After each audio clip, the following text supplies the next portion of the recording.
जनपद आजमगढ़ में जिलाधिकारी आजमगढ़ के दिनांक 11/6/2025 के आदेश के तहत जनपद के जो माफिया हिस्ट्री सीटर संख्या 30/30A और IS गैंग 133 के गैंग लीडर रमाकांत यादव के द्वारा अपराध से अर्जित संपत्ति का आज कुर्की की कार्रवाई की गई है। आपको जानकारी के लिए बता दें, 21/2/2022 को जनपद में एक बड़ी अपने शराब पीने की वजह से एक बड़ी दुर्घटना हुई थी, जिसमें 7 लोगों की मृत्यु हुई थी और उसमें करीब 5 लोगों के विरुद्ध मुकदमा पंजीकृत किया गया था। और उसके बाद में उसी मुकदमे पे 2022 में ही गैंगस्टर एक्ट का मुकदमा ही पंजीकृत किया गया था, जिसमें रमाकांत यादव और उसके अन्य 12 साथियों के ऊपर गैंगस्टर एक्ट की कार्रवाई की गई थी।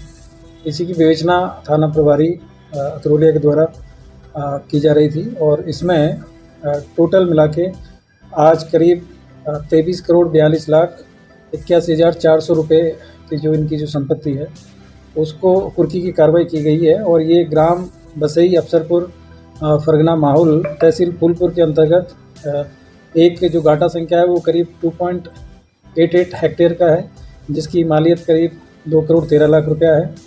दूसरा जो गाटा संख्या है वो करीब 0.49 हेक्टेयर है और इसकी जो मालियत है करीब 2,54,59,000 रुपये है। और तीसरा जो गाटा है वो करीब 3.44 हेक्टेयर के आसपास में है और इसकी जो मालियत है वो करीब 2,54,00,000 रुपये है। एक और गाटा संख्या है जो कि 2.94 है, इसकी जो हेक्टेयर है इसकी जो मालियत है वो करीब 2,17,00,000 रुपया है। और एक गाटा संख्या है करीब 3.47 जो कॉमर्शियल भूमि है और इसकी जो मालियत है वो करीब 16 करोड़ रुपए के आसपास में है। और एक जो गाटा संख्या है वो 0.38 हेक्टेयर है और इसकी जो मालियत है वो करीब 20,61,000 रुपये है। तो इस तरीके से टोटल मिला के 23,42,81,400 रुपये की जो संपत्ति है उसको जिलाधिकारी आजमगढ़ के आदेश के तहत इसको आज कुर्की की कार्रवाई की गई है। और आपकी जानकारी के लिए बता दें कि ये जो माफिया है इनको प्रदेश स्तर के माफिया भी चिन्हित किया गया है और IS गैंग के मेंबर लीडर हैं और इनके ऊपर करीब जो आपराधिक मुकदमे हैं उसकी लंबी फहरिस्त है। इनके पास में करीब 58 से ज़्यादा इनके ऊपर मुकदमे हैं और 1977 तक इनके पास में बहुत ही मतलब कम संपत्ति थी और उसके बाद में इन्होंने जो आपराधिक जो गतिविधियाँ उनसे बड़ी मात्रा में संपत्ति अर्जित की है। और इनके ऊपर न केवल लूट के, हत्या के और तमाम इस तरह के मुकदमे हैं और जो अपने से शराब बनाने के और इस तरह के जो मामले हैं वो भी इनके ऊपर पंजीकृत है। तो एक प्रदेश स्तर के माफिया हैं और इस पर आदरणीय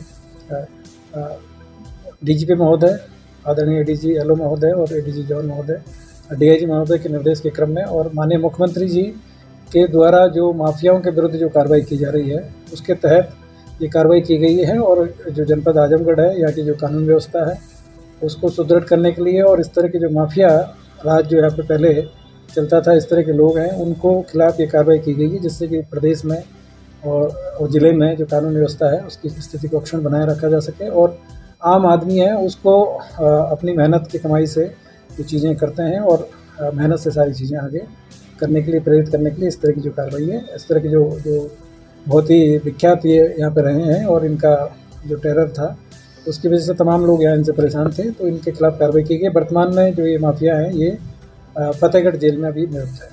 जिस तरह से सर कार्रवाई हुई, इतनी बड़े लेवल पे कार्रवाई हुई, इसका प्रभाव या इस पे किस तरह की निगरानी रहेगी? देखिए इनकी जो प्रॉपर्टी है उसको आज वहाँ पे मौके पे जाके और पूरी उसके साथ में जो कानूनी प्रक्रिया है उसके साथ में इनको किया गया है और संबंधित मजिस्ट्रेट है उनको इनका जो रखरखाव के लिए उनको जिलाधिकारी महोदय के द्वारा नियुक्त किया गया है। पुलिस जो लोकल पुलिस है थाने की जो वो इनकी जो रखवाली करेगी और कोई भी इस तरह की चीज़ होती है तो उसकी निगरानी पुलिस के द्वारा इसमें लगातार की जाए। आगे भी कुछ इनके ऊपर कार्रवाई का चल रहा है? अभी और भी इनकी कुछ संपत्तियां हैं जिनको कि चिन्हित किया गया है, उनमें भी इसमें कार्रवाई की जाएगी। ठीक।